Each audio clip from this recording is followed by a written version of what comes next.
Muy buenas tardes tengan todos. Hoy día nos toca hablar de una parte muy importante que es sistema nervioso autónomo. Pero para poder hablar del sistema nervioso autónomo, lo primero que tendríamos que hablar serían de sistemas de integración. Precisamente para poder hacer un repaso fisiológico de lo que ustedes ya conocen. Así que vamos a comenzar con sistemas de integración. ¿Está bien? Para poder hablar de sistemas de integración, tenemos que entender lo siguiente. Todo el organismo es una serie de respuestas y nuestras respuestas son adaptativas. Todas nuestras respuestas son adaptativas. ¿Está bien? Al decir que todas nuestras respuestas son adaptativas,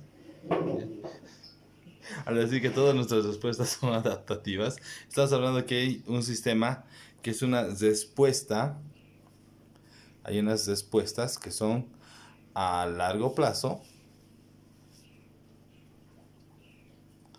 ¿ya?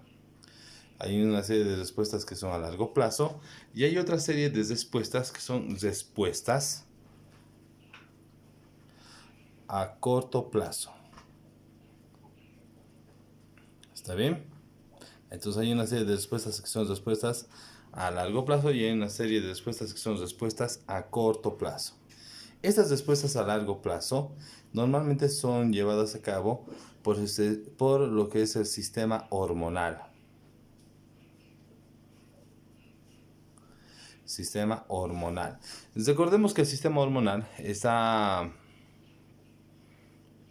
representado por todo lo que es el sistema de glándulas endocrinas, y este sistema hormonal va a generar respuestas, primero, que van a tardar en producirse, y segundo, que una vez que se producen van a ser mucho más duraderas. En cambio, el sistema a corto plazo está llevado a cabo por el llamado sistema nervioso. Sistema nervioso. ¿Está bien? Para que podamos entender, este sistema hormonal normalmente va a tener su inicio en algo que nosotros conocemos como el hipotálamo. El hipotálamo va a generar una serie de respuestas y generalmente produce una hormona, que es la hormona reguladora de corticotrofinas, conocida como la CRH, hormona reguladora de corticotrofinas. Esta hormona reguladora de corticotrofinas va a actuar en una glándula. Esta glándula es conocida como la hipófisis. ¿Está bien? Esta hipófisis tiene dos partes. Una hipófisis anterior o hipófisis endocrina o adenohipófisis, como quieras llamarle, o una hipófisis posterior, también conocida como una hipófisis neuronal o la neurohipófisis. Esta hipófisis posterior genera dos tipos de hormonas. Una se llama oxitocina y la otra es la hormona la ADH. En cambio, la hipófisis anterior va a generar varios tipos de hormonas. ¿Cuáles son los tipos de hormonas que generalmente se van a producir? Número uno, tenemos que se va a producir la llamada hormona de crecimiento.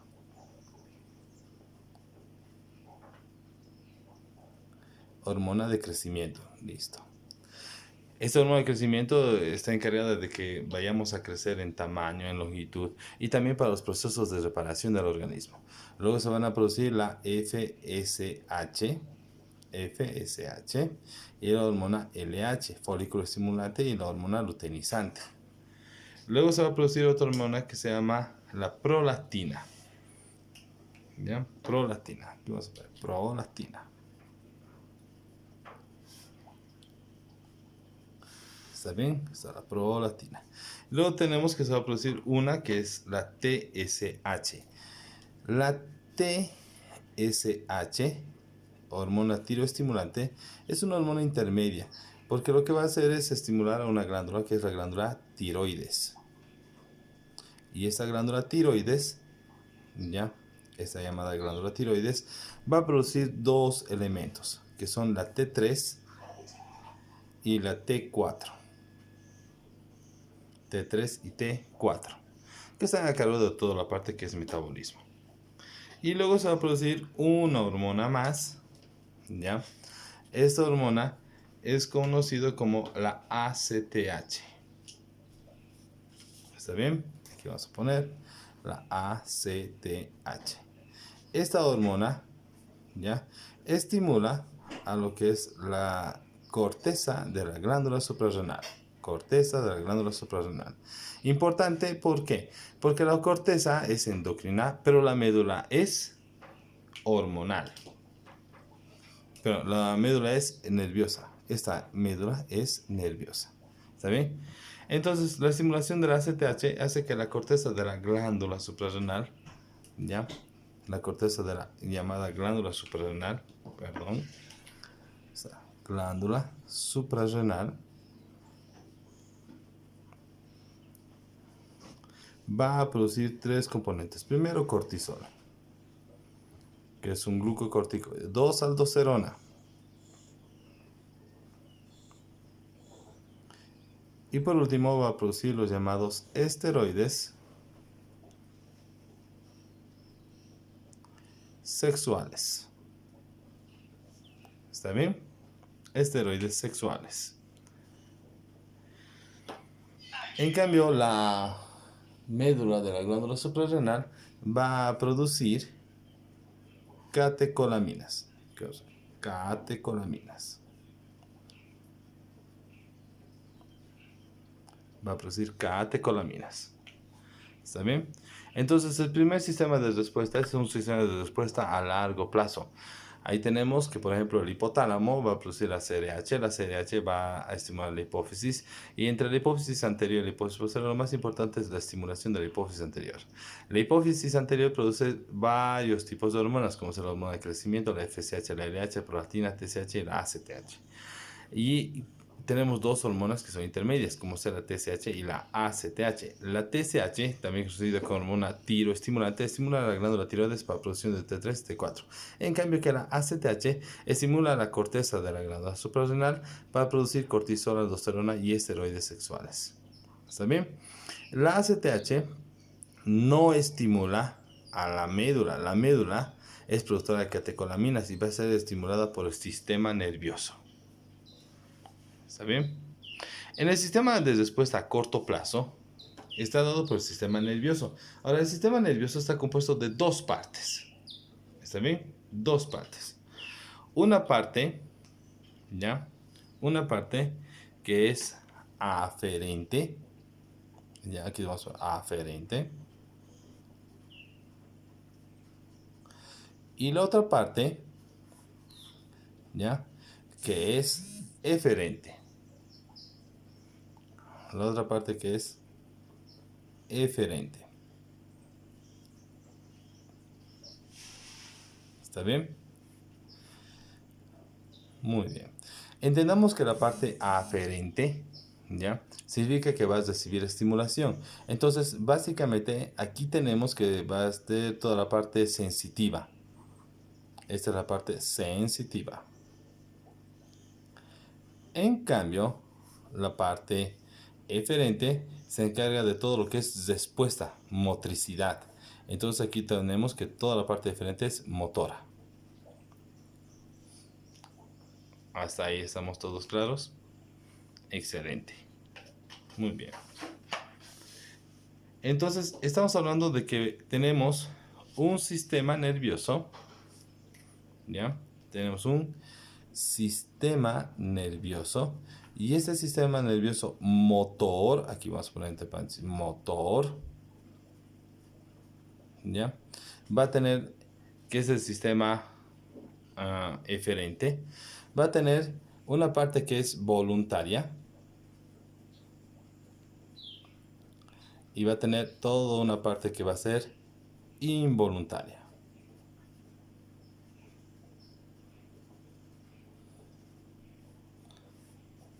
¿Está bien? El sistema nervioso tiene una parte que es voluntaria y una parte que es involuntaria. La parte voluntaria es obvio pensar que va a tratarse de toda la parte que es el músculo esquelético. Entonces toda la parte voluntaria está formada por músculo esquelético. Es toda la parte muscular esquelética. ¿Está bien? Entonces esta parte de músculo esquelético está formado por un sistema donde va a salir una motoneurona. Esta motoneurona va a ir directamente a la parte de músculo esquelético. Entonces toda esa parte va a ir a la parte de músculo esquelético.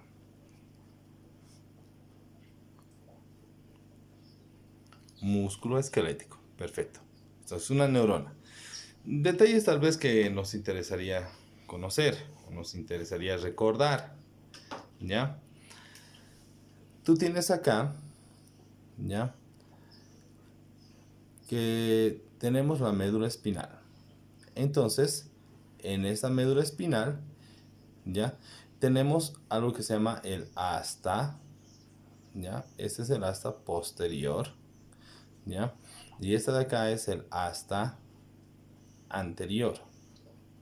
¿Está bien? El asta posterior lo que hace es recibir estimulación. ¿Qué quiere decir esto? Que en el asta posterior tú vas a recibir las sensaciones sensitivas. Entonces, esto es sensitivo. En cambio, del asta anterior van a salir todas las respuestas. Entonces, el asta anterior es motora, efectiva, motora, respuesta. ¿Está bien? Músculo esquelético. Excelente. Ahora, cuando hablamos de la parte involuntaria, ¿ya? Estamos hablando de que esto se divide en dos partes. En el libro vas a encontrar que se divide en tres, porque habla del simpático, el parasimpático y el mioentérico. Pero para fines didácticos lo vamos a separar solamente en dos. ¿Está bien? La parte involuntaria está compuesta de dos partes. Número uno, tenemos al simpático. Aquí vamos a poner al simpático.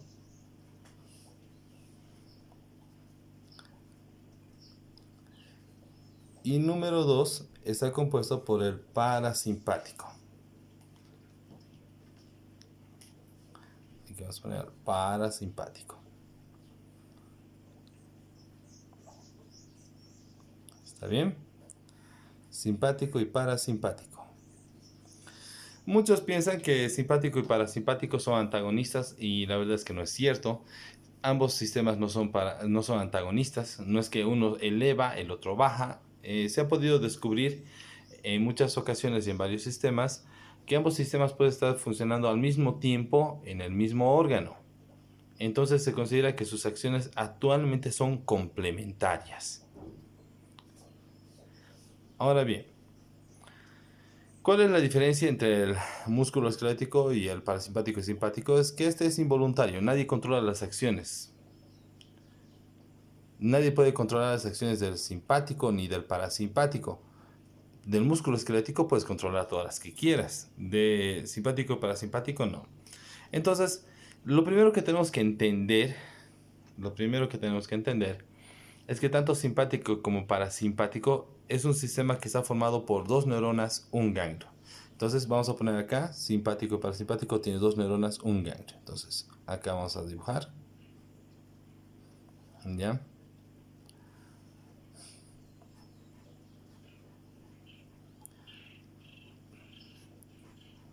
Dos neuronas, un ganglio. O sea, dos neuronas, ¿ya? Aquí vamos a poner un ganglio. ¿Está bien? Y en el simpático tenemos que también el sistema de dos neuronas, un ganglio. Entonces aquí tenemos una, dos neuronas,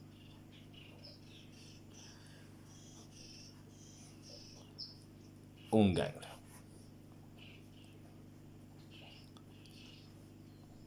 Dos neuronas, un ganglio.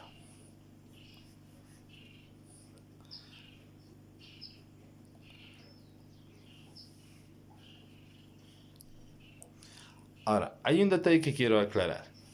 Y hemos dicho que todo el sistema nervioso autónomo está formado por dos neuronas, un ganglio. Entonces, el parasimpático, dos neuronas, un ganglio. Simpático, dos neuronas, un ganglio. Dos neuronas, un ganglio. Pero hay excepciones en toda regla. Entonces, doctores, esto es una excepción a la regla. Esta es una excepción. Excepto, ¿ya? El sistema simpático va a mandar una sola neurona, adivinen a dónde. Manda una sola neurona a la médula de la glándula suprarrenal. Entonces, aquí nosotros vamos a tener que existe una sola neurona. Esa es una neurona que se considera postganglionar, ganglionar modificada, ¿ya? Que va a la médula de la glándula suprarrenal, y la estimulación de esta neurona va a estimular la formación de catecolaminas. Entonces, excepción a la regla, tenemos que el simpático va a mandar una sola neurona. Esta neurona es una neurona postganglionar modificada,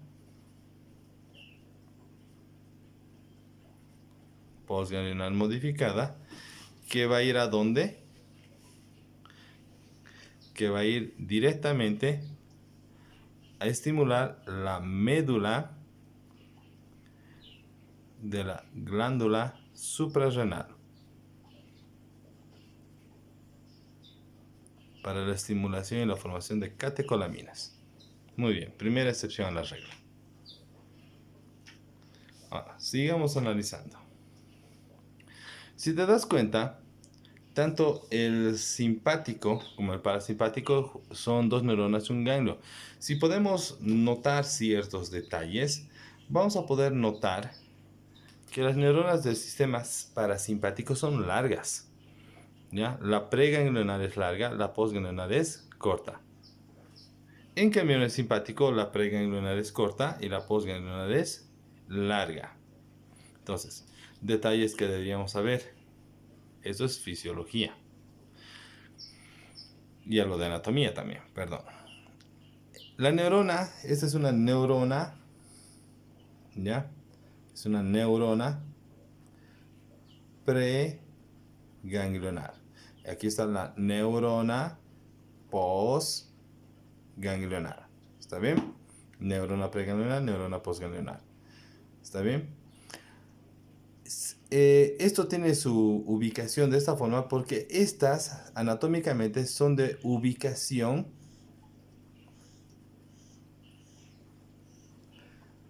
cráneo sacral. ¿Está bien? Ubicación cráneo sacral. Y el ganglio normalmente se va a ubicar cerca del órgano blanco. Entonces, tenemos la neurona preganglionar que es larga, la neurona postganglionar que es corta, y es por ubicación cráneo sacral. A ese nivel van a surgir. ¿Dónde va a estar ubicado el ganglio? El ganglio, ¿sí? Este ganglio va a estar cerca de su órgano blanco, también conocido como órgano efector. Ahora bien, en el sistema simpático, tenemos que la neurona, ¿no?, preganglionar es normalmente corta. La neurona postganglionar es larga. Esto también tiene su explicación porque el ganglio está en la cadena paravertebral de ubicación toracolumbar.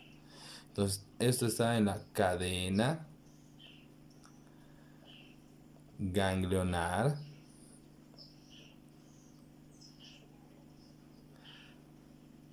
paravertebral,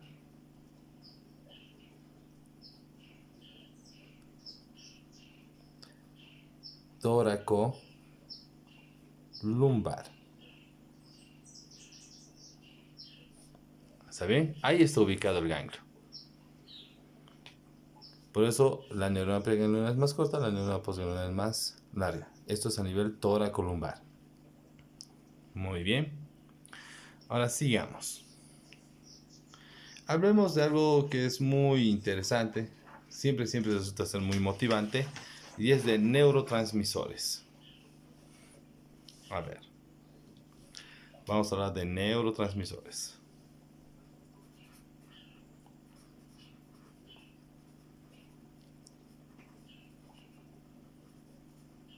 Neurotransmisores. ¿Está bien? ¿Por qué es importante saber de neurotransmisores? Porque normalmente cometemos errores cuando empezamos a hablar de neurotransmisores y nunca sabemos dónde están. O nunca sabemos cuál es el que funciona. ¿Está bien? Entonces vamos a poner unas reglas simples para que puedas recordarlo. En primer lugar, todo viene con correspondencia. Nosotros tenemos un neurotransmisor conocido como acetilcolina.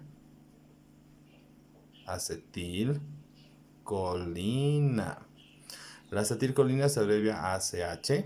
Entonces, donde tú veas ACH es acetilcolina. Y si es acetilcolina, solamente tiene dos tipos de neurotransmisores posibles. ¿Está bien? Número 1 puede trabajar con el receptor nicotínico. Número 2 puede trabajar con receptores muscarínicos. Entonces, donde veas N es nicotínico. Y donde veas M, estamos en los receptores muscarínicos. Excelente. Ahora, cuando hablamos del otro sistema, otro tipo de neurotransmisor, tenemos que puede ser adrenalina o un análogo a la adrenalina que es la noradrenalina. Sea la adrenalina, sea la noradrenalina, la adrenalina la vamos a abreviar AD y la noradrenalina NORAD. ¿Ya?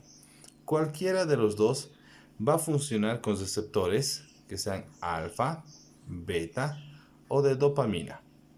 ¿Está bien? Cualquiera de los dos funciona con receptores alfa, beta o de dopamina. Donde tú veas acetilcolina, funciona con receptores nicotínicos o muscarínicos. Donde tú veas adrenalina, noradrenalina, funciona con receptor alfa, beta y de dopamina.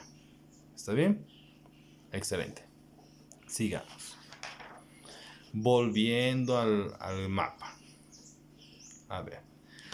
A nivel de los ganglios, siempre a nivel de los ganglios, el neurotransmisor va a ser acetilcolina. Entonces, la neurona preganglionar libera acetilcolina. La neurona preganglionar libera acetilcolina. La neurona preganglionar libera acetilcolina.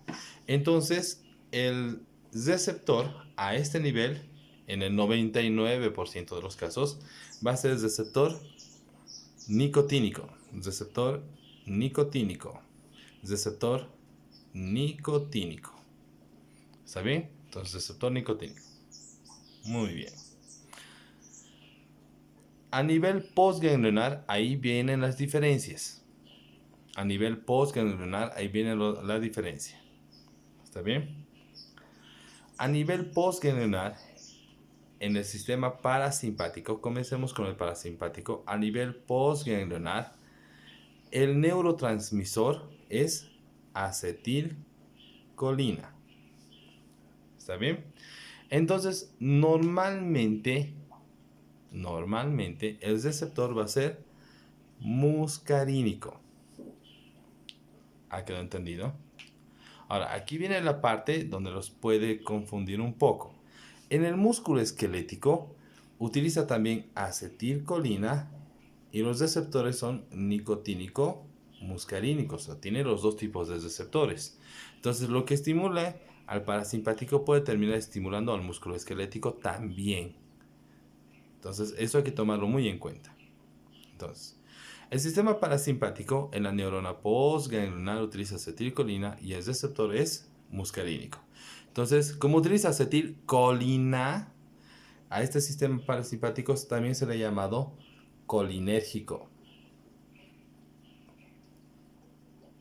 También se le ha llamado colinérgico. El parasimpático también se le ha llamado colinérgico.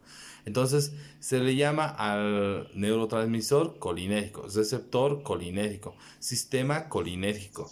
Entonces, cada vez que te digan colinérgico, están hablando del parasimpático. Y si tú no sabes las estructuras que conforman el colinérgico, obviamente te vas a confundir. Sigamos adelante. En el sistema simpático, a nivel de la neurona postganglionar, que es más larga, el neurotransmisor puede ser adrenalina, y si no es adrenalina, puede ser noradrenalina, cualquiera de los dos, y los receptores van a ser alfa, beta y de dopamina. Entonces tenemos varios tipos de receptores, alfa, beta y dopamina.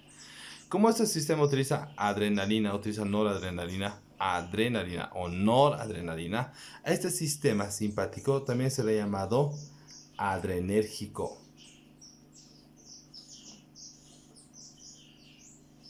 ¿Está bien? Entonces tenemos neuronas adrenérgicas, tenemos un sistema adrenérgico, tenemos receptores adrenérgicos, tenemos neurotransmisores adrenérgicos. Entonces cada vez que te dicen adrenérgico, estamos hablando de adrenalina, noradrenalina, alfa, beta y dopamina. ¿Está bien? Bien. Ahora, ya hemos hablado de esto. En toda regla hay excepciones. Entonces el simpático tiene la otra excepción. ¿Ya? Hay un grupo de neuronas que no utilizan adrenalina, utilizan acetilcolina. Y son las que mandan y van a tener desde los receptores nicotínicos o nicotínico-muscarínicos y son las que van a las glándulas sudoríparas. ¿Ya? Entonces, las dos excepciones a las reglas están donde? En el sistema adrenérgico, que es el simpático. ¿Está bien? Donde debería haber adrenalina, no adrenalina y utilizar alfa, beta y dopamina, no. Las que van a las glándulas sudoríparas utilizan acetilcolina y los receptores van a ser nicotínico-muscarínicos. Bien, sigamos.